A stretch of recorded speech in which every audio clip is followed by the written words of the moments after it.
for him, see if he joins. But yeah, we're good to go. Let's start with the agenda, and I'll let you know as soon as he joins. Yeah, perfect. So, looking at what we want to speak about today, then. So, obviously, the one thing is resilience of how to keep going when you're not getting sales calls booked. That's going to be a big thing, especially starting out. And I think, just addressing that for you all, it's in black and white. Again, I know I keep going over it over and over again, but if you don't do the dials, you're not going to have the conversations. Without the conversations, you're not going to have any prospects that are going to lead to a point of closing, and it's just going to be stagnation. And again, I don't want to beat the dead horse with it, but ways to keep yourself going is get a great perspective and zoom out from where you are. Look at what everyone else is doing, those who are doing those actions, and just know that, well, they've done those actions to get those results. It's not rocket science. There isn't some random, amazing, super duper special thing that they've done that you can't do. And I think that's the big illusion that everyone falls prey to, especially when you start out, is that you've got this concept of, oh, I could do this. Yeah, I get it. And you have some sort of vision you've got from your current situation where you see this bridge. You then having an agency is then bridging the gap from point where you are now to where you want to go. And then when it comes to doing it, we think we overcomplicate it, we overthink it, and we forget that the simple things are the things that actually do move the needle forward. And, I know in this day and age we are in now, I mean, when I first started out, it wasn't as, I don't think it was as difficult to keep focused. And what I mean by that is, as time's gone on with us being glued to our phones all the time and screens, we're also at the mercy of getting hit with ads and marketing and new concepts, and we're constantly taking in new things all the time, thinking that, oh, that sounds good, if I could do that for my business, and then that could be good, and I could do that. And we end up just consuming all this information pointlessly, never take action on it, and then we still never have taken the most basic, simple actions in the first place that get the needle moving forward. It's like everyone, and this is something I'd say to always be mindful of, is if you're still not even on the track and you're still not even driving the vehicle that you've invested into, sitting there watching another video or hearing about another strategy or thinking about how could you make it easier, how could you improve your time, how could you make yourself faster, none of it will happen. Like, it just won't happen. And I know it's so simple to say that. Again, I've seen it from my own side before when I've been involved in things. I've been there. You spend all your time in here, not enough time actually moving forward anywhere, and you get yourself discouraged. And again, one thing to always be mindful of is humans, we have a negativity bias. So the minute we're not taking action, the minute we're not actually seeing any progress, we're going to go more towards negativity than positivity. And once you get in negativity, it's so easy to stay there because it doesn't take as much energy to be negative. When to be positive, it requires energy, it requires momentum, and it can get you stuck there. So you've got to keep yourself mindful of that and go, I want to make sure that I take those actions, because if I don't, what will it lead me to? It will lead me to stagnation. What does stagnation lead to? Indecisiveness, low esteem, low confidence, no motivation, no drive, no perspective, and ultimately you'll do less and you'll atrophy. No, it sounds extreme, but it doesn't matter what you're involved in, what time of the day it is, how old you are, how much you know. Those who get ahead are those who've just taken those actions. And if you haven't yet, take a look in the mirror and look at yourself and have that conversation. Go, have I done what's needed to be done to get me to where I want to go? Be honest with yourself. Don't BS yourself, because it's you against you at the end of the day. You can have all the support, all the systems, all the guidance, and don't be afraid to put your hand up and ask for help. I know probably you find Arzam as well, not everyone always wants to ask for help. It's this double-edged sword. Like we invest into the system that can help support us and is there to guide us, but then we also think that we shouldn't ask, or we don't want to be needy or show that we don't know enough. But that's the whole point. You're a beginner, and even if you're advanced, there's still times you need help. Yeah, I think breaking away from that mindset is really important, because when you come from a 9 to 5, when you come from a job, a lot more pressure's on you as an individual, you as you, not a system, but you. Your whole world's been centered around you, and that's it. Where in business, people aren't identifying with their businesses, like at the higher level. They're not identifying with that. And I've seen this shift myself. And it's difficult because if you've come from that world where it's always been centered on you, and then you're involved in something else that's even business, it can get to the point where your identity gets tied into that too much. And then what the danger is, your insecurities and your I don't want to use weaknesses, but areas to improve then bleed into your business. And then it feels like, again, an extension of yourself versus something that is separate that you're building as a system. And you might have felt that because it's very common because of where we've all come from to get to this point. So if you are feeling that, know it's perfectly fine. That's part of that shift that you're moving into. You'll have an identity shift because you're in a different environment. And it just takes a bit of time, but being mindful of that and knowing that's just part of the process will help a lot. Yeah. I don't know if you want to add on to that at all, but yeah, no, of course. And the last point that you mentioned about not identifying yourself, with what you're doing is very, very important because the beginning, of course, you meet a lot of challenges and the initial roadblocks. And I'll tell you something interesting with the new offer that I have with the accounting firm. I went through something that I've never ever gone through before, and at this point, I've actually taken thousands of sales calls, in total. And I was just speaking to this guy, following the exact same process. It was an elderly man, doing about 2 million a year, USD. Just came wanting not too much intent. He didn't have too much intent. He's like, just show me what you're doing. I want to grow my tax site. He had different services.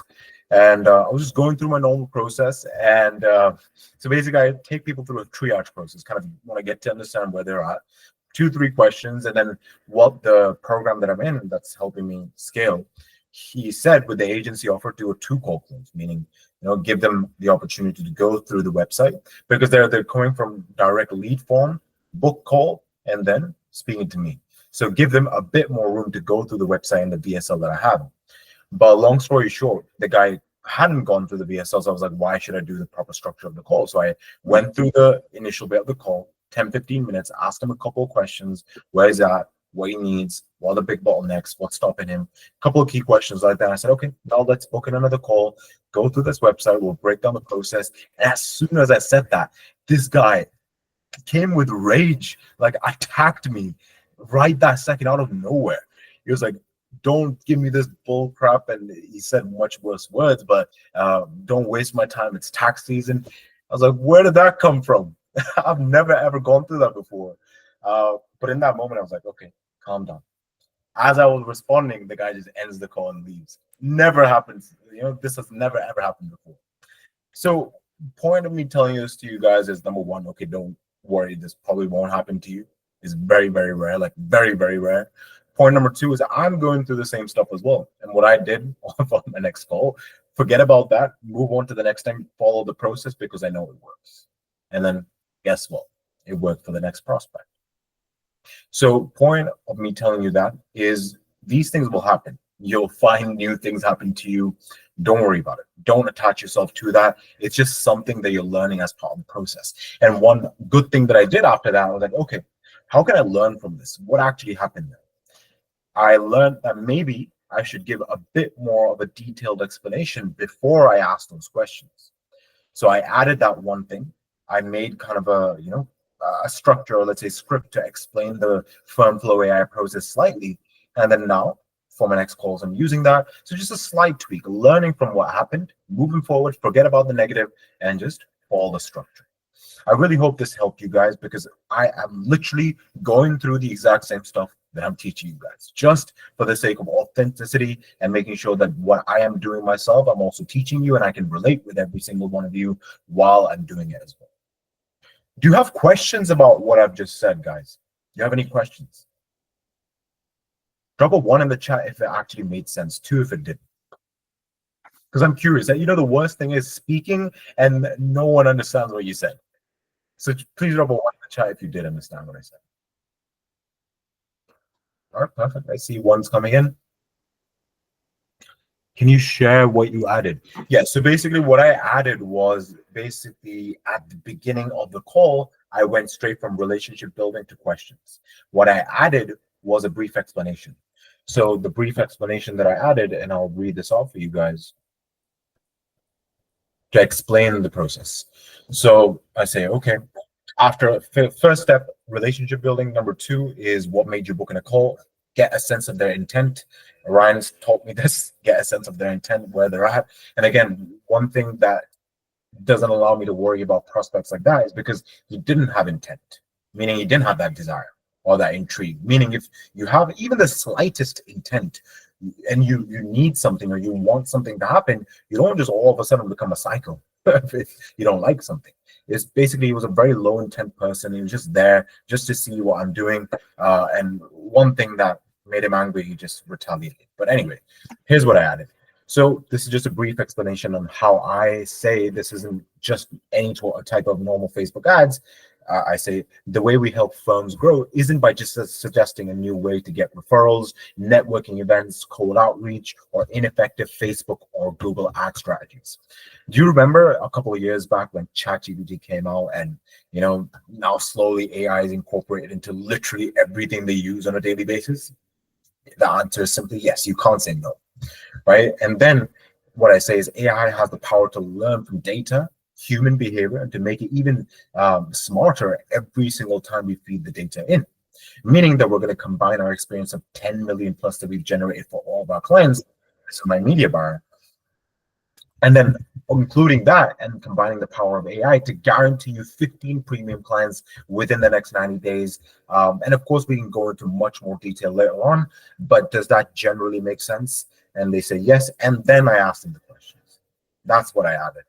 And, that sort of stuff will hopefully allow me to not have similar situations moving forward.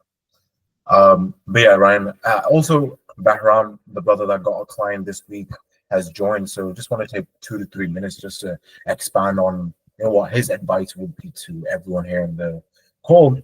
And just bearing in mind, he didn't do cold calls. He got his client through IGDMs in the HVAC niche, which is working quite well right now. And the plan is that, let's say he lands, let's say even one more deal, we're going to start running IGDM ads where people or interested prospects DM him, and then we can control that just on the basis of ad spend. It's one of the funnels that I've, spent hundreds of thousands into, and I know it definitely works.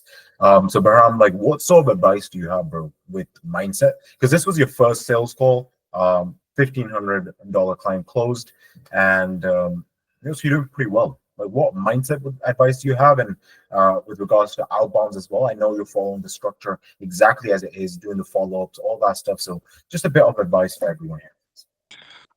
Yeah, hi everyone. So the advice I probably give, well, to begin with, the advice that obviously that I've gotten from this course itself, I just want to reiterate that as well, just like staying emotional, following the process.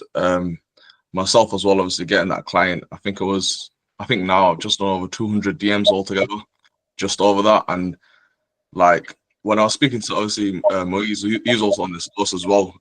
He's telling me, oh yeah, DMs are the way forward, this, that, because then I'm showing him the replies I'm getting.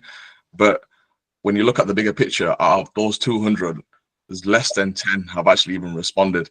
So it might look like there's a lot, and you do get some positive results, but in the sort of bigger scheme of things, it is just sort of like a numbers game, and I feel like that can get to some people at times.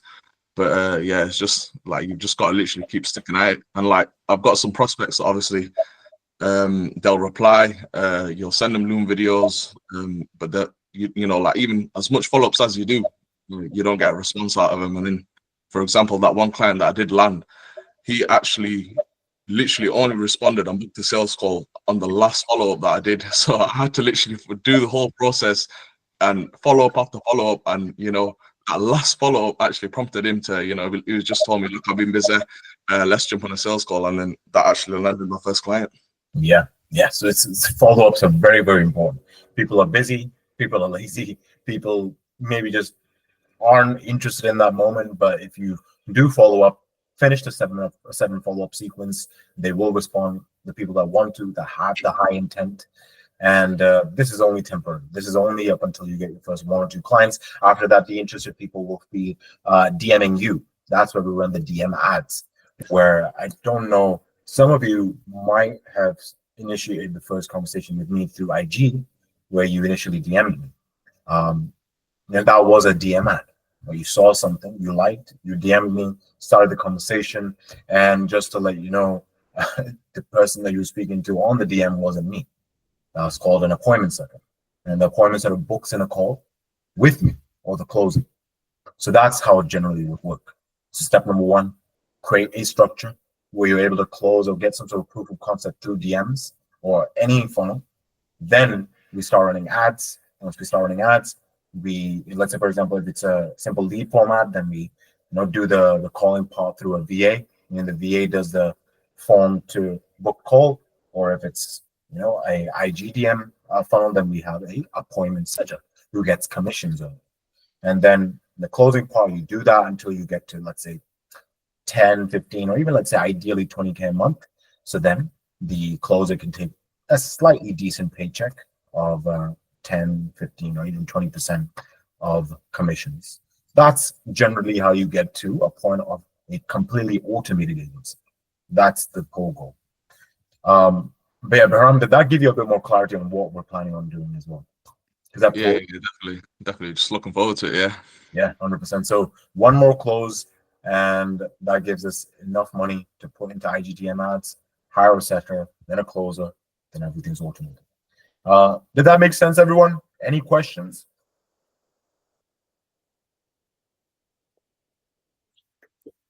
No questions whatsoever? All right, perfect. Ryan, I'll let you take over again. Yeah, perfect. Well, we can carry on again a bit about helping the beginners with that mindset shift. Unless there's anything else you... Oh, is that one? Which part did you not understand?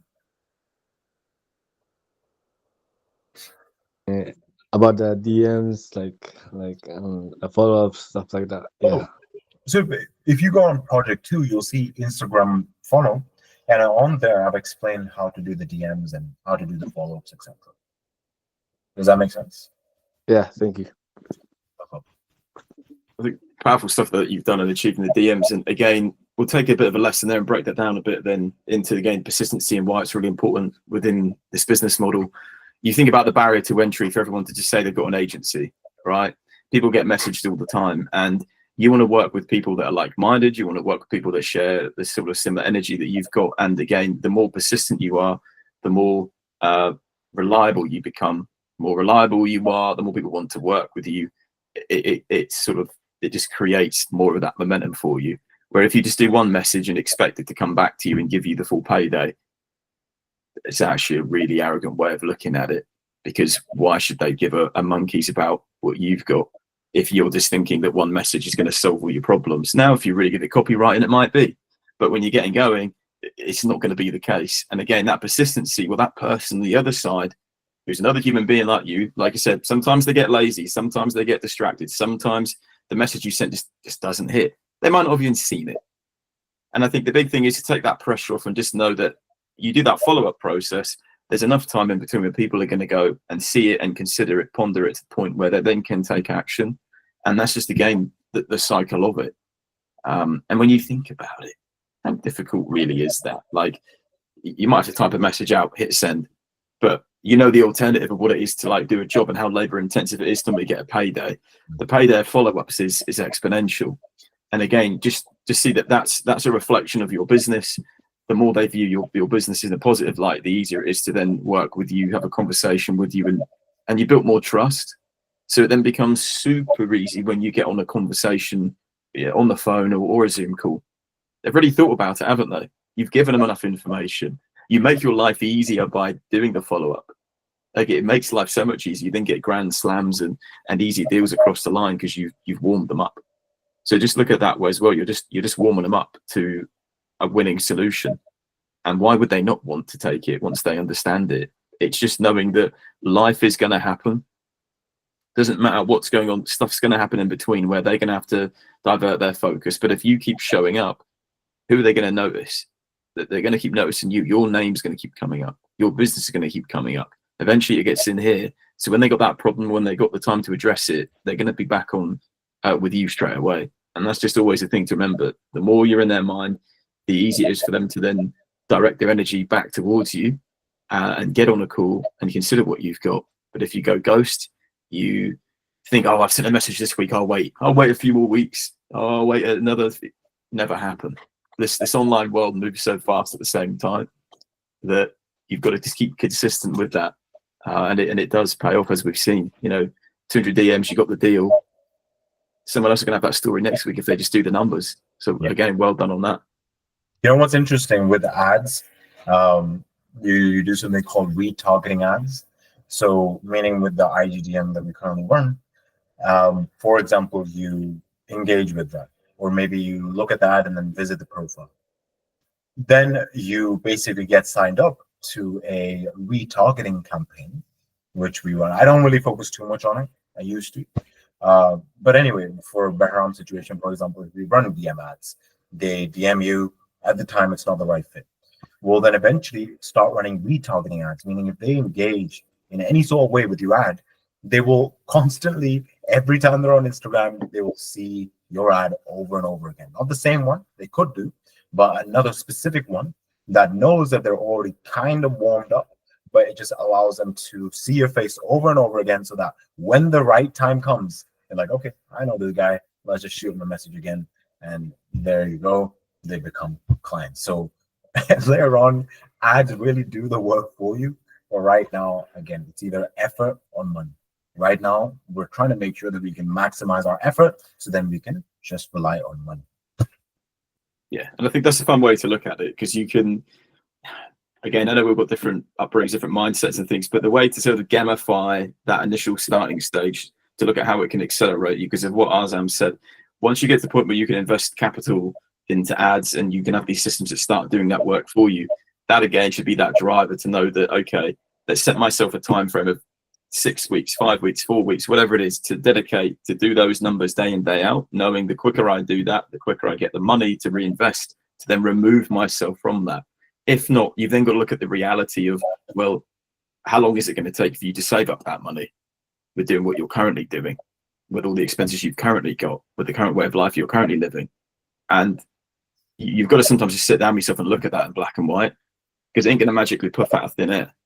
And it ain't going to just change overnight either. It's either do the actions or change something within the current day-to-day to free up the capital to reinvest.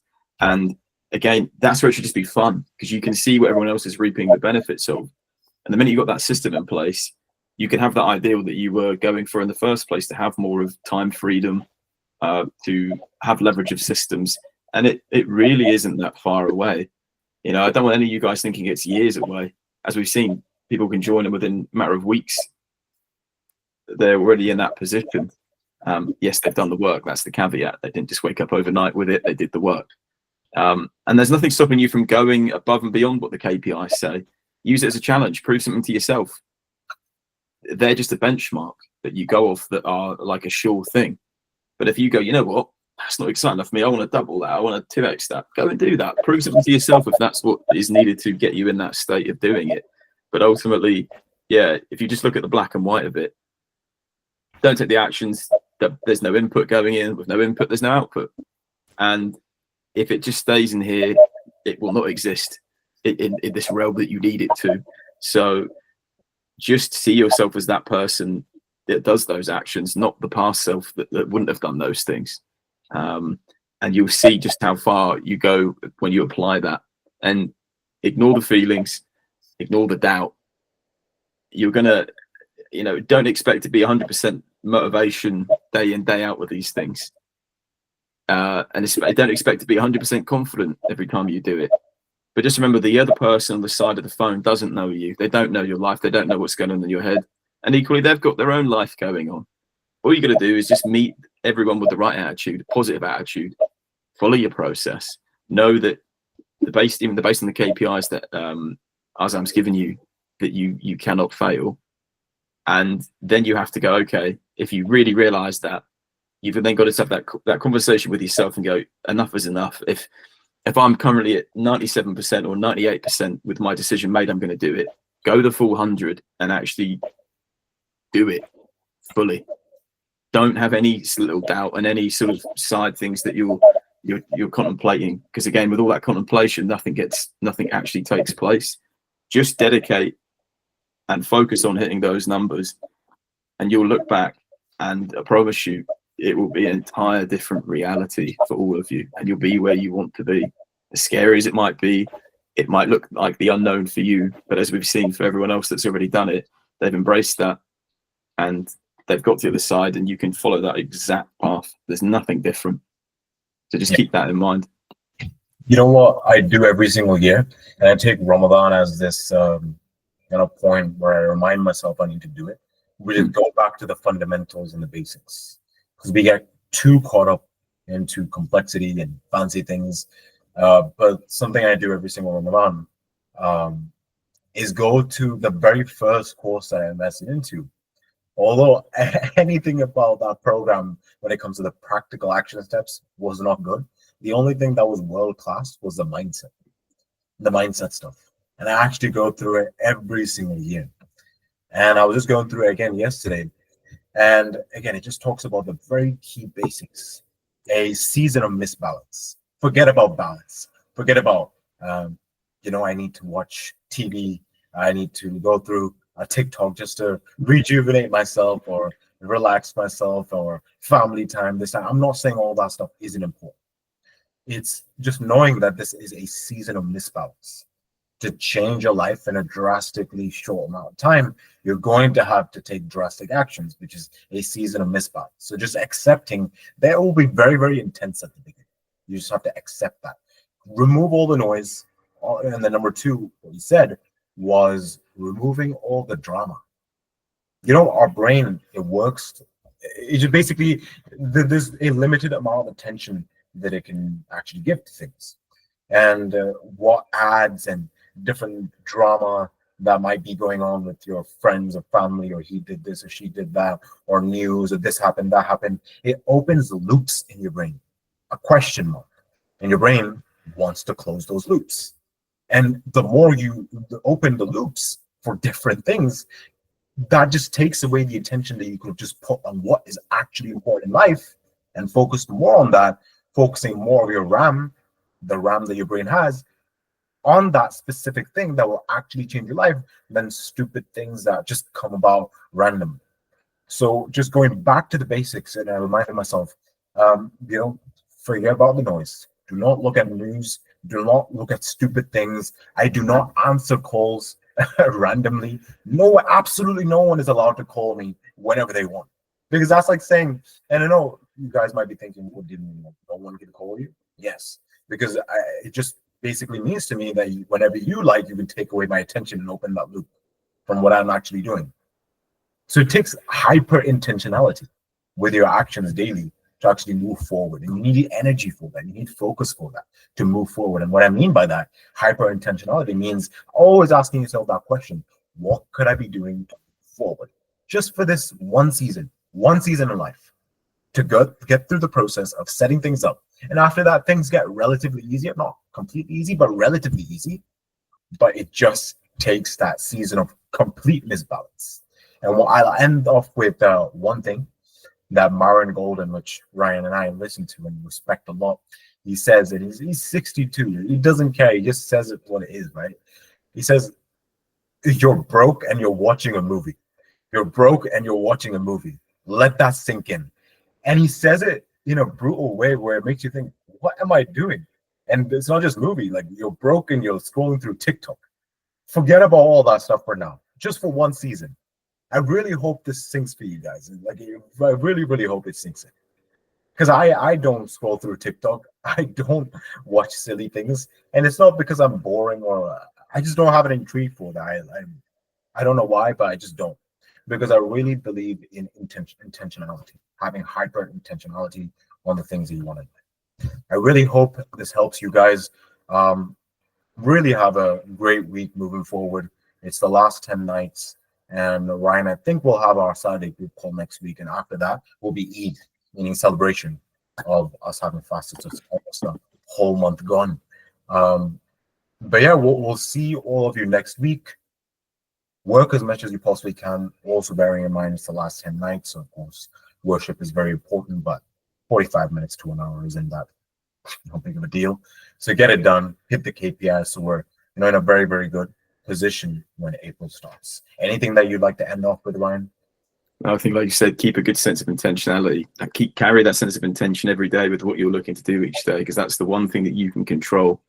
And like you said as well, don't focus on the uncontrollables. Detoxify from the need to scroll and think you're getting something new. Detoxify from news and things such as they'll carry on no matter what you do. They've always been there. They'll always remain. Let everyone else worry about it. just focus on the things that you intend to bring into this reality of yours, and you'll get it far quicker. Give the energy to yourself. Don't give it to something else that isn't going to pay you back. Yeah. And No, I really believe in this thing of, in the airplane as well, they say, put the mask on yourself first and then help the passenger or the person beside you. Meaning the drama that might be going on or things going on in the world that really upset you. Although, yes, it's very, very unfortunate that those things happen and they're happening or whatever the hell is happening currently in your life. But until you have, got your religion, health, wealth, relationships on point, you have no right to look at those things. Because number one, you're not helping them in any way, neither financially, neither does, an unsuccessful person with these four aspects can do any benefit to those causes or those things. So just look after yourself first, these four aspects, then help out with those things. That's always the mindset that I've kept and really, really has helped me. Yeah, guys, inshallah, good chat. I'll speak to you guys next week, inshallah. Assalamu alaikum. everyone, good luck.